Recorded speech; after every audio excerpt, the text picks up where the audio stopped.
Hey friends, welcome to the Above Board podcast. I'm John Kennedy, one of your co-hosts, and boy oh boy am I excited today to be back with you and recording these weekly sessions.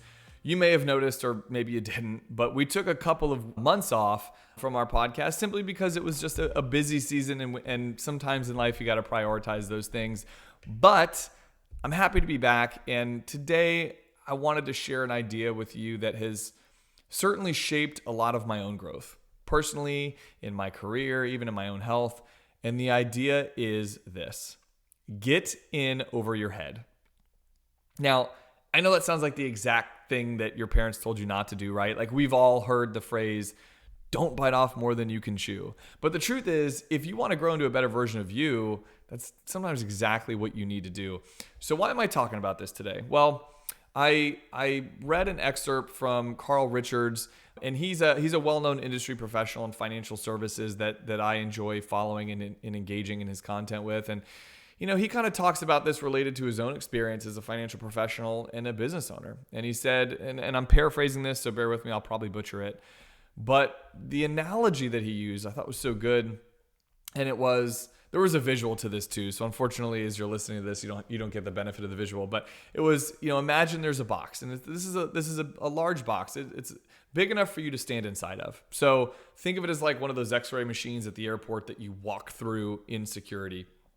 And it's also a very special contraption because when the old you steps inside of it, something magical happens and you change. When you step out of it, what emerges is a new, better version of you. Now, if such thing existed, you'd probably want one, and you'd probably pay a lot of money. I think a lot of us would pay a lot of money for something like that. Well, guess what? It does exist. And that box is called getting in over your head. It really is magical. It does look like work though. And speaking from personal experience, I can say every time I get in over my head, I come out better, stronger, wiser, dare I even say happier person than I was before.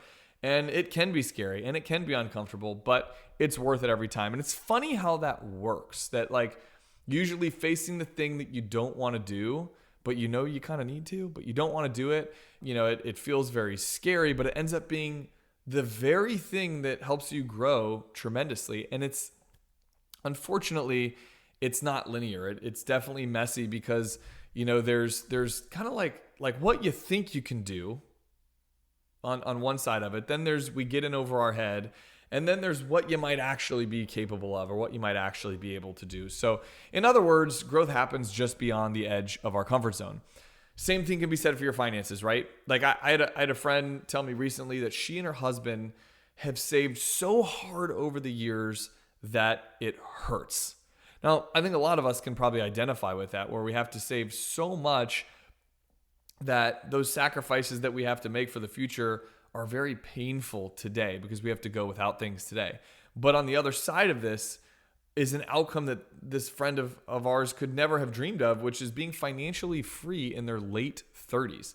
Let me give you an example outside of money, though. Like I remember being asked years ago to speak at an event in front of a crowd that was way bigger than I was used to.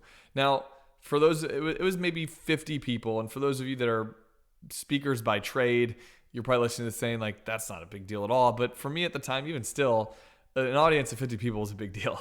And so my first thought was, no, not ready. I'm going to sound like an idiot. Besides, I've got nothing that important to say or that different than any other financial planner would say. I've got nothing life-changing to give. Why would they want me there?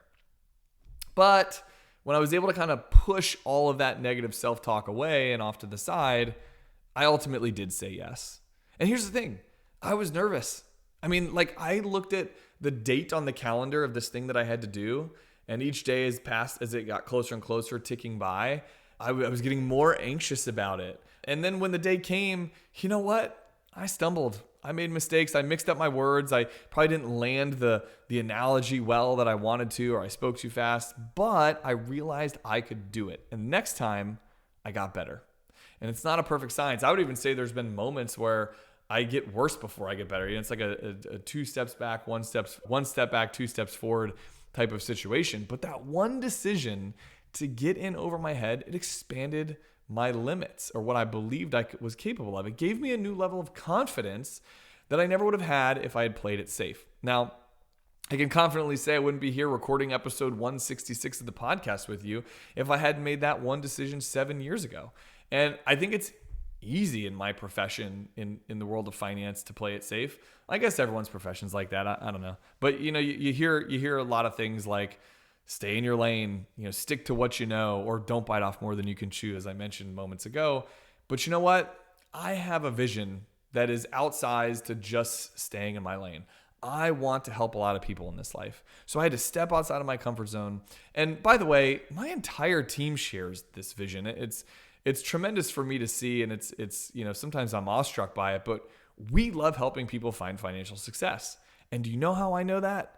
Because collectively as a team, all of us combined, we post almost every darn day on YouTube or Instagram or Facebook.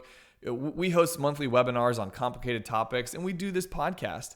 And listen, there are a lot of financial gurus out there that do those things, but very few are licensed, registered investment advisors willing to have these conversations. A lot of us, in our industry kind of hide behind complicated regulatory rules as a reason as to why we don't do this. And we at CandorPath, we just decided it was going to be our mission to help people. And that mission was so large and outsized that we wanted to get in over our heads doing that. And I guess the moral of this message, as I digress from that idea, is that sometimes it's not bad to get in over your head. Most of us underestimate ourselves. We convince ourselves that safe equals smart, but safe also equals stagnant. Growth happens at the edge. It's just outside what you believe you can handle. So I love the idea of this progression of there's what you think you can do, then you step in the box, which is getting in over your head, and on the other side of that, there's what you might actually be able to do. That gap is where progress lives, I believe. So here's my challenge for you today. Find your thing. Pick that one area in your life, career, personal growth, health, whatever it is. Find that thing where you can get in over your head and just go for it. Learn, fail, get scared, get uncomfortable, because I bet you'll be glad that you did it. And the point is, even if you do fail, I bet you'll have made progress. Hey, thank you as always for listening to the Above Board podcast. By the way, go follow us and find us on YouTube at CandorPath. Give us a like, give us a follow. We'd love to see you over there. If not, no worries. We'll see you here next week on the Above Board podcast. Thanks for listening to me today. Take care.